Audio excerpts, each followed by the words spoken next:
తాడేపల్లిగూడెం నియోజకవర్గంలో జనసేన తెలుగుదేశం ఆధ్వర్యంలో మరి తెలుగు జన విజయ నికేతన జెండా సభ చాలా అద్భుతంగా జరిగింది. మరి మేమందరం కూడా ఊహించిన దానికంటే మరి విపరీతంగా మరి తాడేపల్లిగూడెం మరి నియోజకవర్గం మొత్తం రోడ్లంతా కూడా కిక్కిరిసిపోయి మరి సముద్రం ఉప్పొంగిందా భూమి తల్లి ఈనిందా అన్నట్టుగా జన సందోహంతో భారీ బహిరంగ సభ జరిగింది. మరి ఇలా ఉమ్మడి పశ్చిమ గోదావరి జిల్లాలో 15 స్థానాలు జనసేన టీడీపీ ఉమ్మడి కూటమి తప్పనిసరిగా భారీతో విజయం సాధిస్తుందని చెప్పేసి మరి నన్ను యొక్క సభ చిన్న మచ్చుతనకు ఉదాహరణగా చెప్తున్నాం. మరి రానున్న రోజుల్లో జనసేన టీడీపీ ఉమ్మడిగా ప్రభుత్వం స్థాపించడానికి ఇది ఒక మచ్చుతనకు ఒక ఉదాహరణ.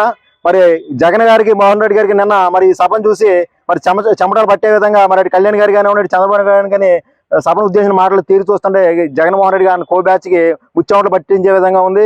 మరి జగన్ గారు ఈరోజు మరి చంద్రబాబు నాయుడు గారు కానీ కళ్యాణ్ గారు కానీ సీట్లు అనౌన్స్ చేసినప్పుడు 97, 94, 24 చేసినప్పుడు సోషల్ మీడియాలో మరి ఇష్టంగా మాట్లాడుతున్నారు.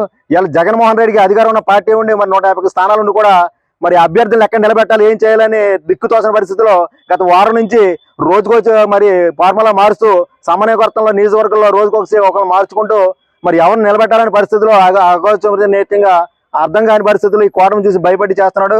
మరి రానున్న రోజులో 100% జనసేన టీడీపీ ఉమ్మడిగా ప్రభుత్వం ఏర్పరుస్తుందనడానికి నిన్న సభ పెద్ద ఉదాహరణ.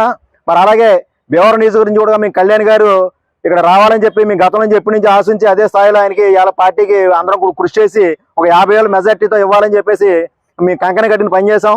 మరి సోషల్ మీడియాలో మరి ప్రతిపక్ష ఇలా అధికార పక్ష పార్టీ ఇక్కడ కళ్యాణ్ గారు రావట్లేదని చెప్పేసి సోషల్ మీడియా ప్రచారాలు కొడుతుంది. మేము ఇప్పుడు కూడా విశ్వసిస్తున్నాం ఆయన వస్తారని. ఒకవేళ రాని పక్షంలో కూడా జనసేన జెండా ఇక్కడ నిలబెడితే గాజు గ్లాస్ గుర్తు అజెండా మెజారిటీతో గెలిపించడానికి మేము అందరం సంసిద్ధం అని చెప్పి తెలియజేసుకుంటున్నాం.